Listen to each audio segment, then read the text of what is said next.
زمانی شیرینی کوردی ڕۆژ لە دوای ڕۆژ دەدرەوشێتەوە. ئێستا لەلایەن گەنجێکی بلیمەتی هەولێر یەکەمین ژیری دەستکرد بە ناوی کورد GPT بە زمانی کوردی و سوودەکانیشی گەلێک زۆرن دەست بەکار بووە.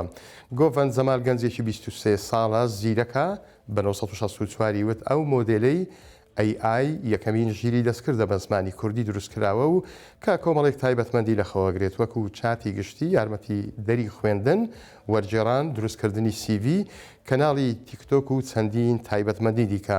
باس لەوەش ئەکات کە لەم وێبسایتە دەتوانێت لە ڕێگەی دەنگەوە کە بۆ ژیری دەستکرد دەنێردرێت وەڵامی هەرداوە کاریەک دەداتەوە بە زمانی شیرینی کوردی.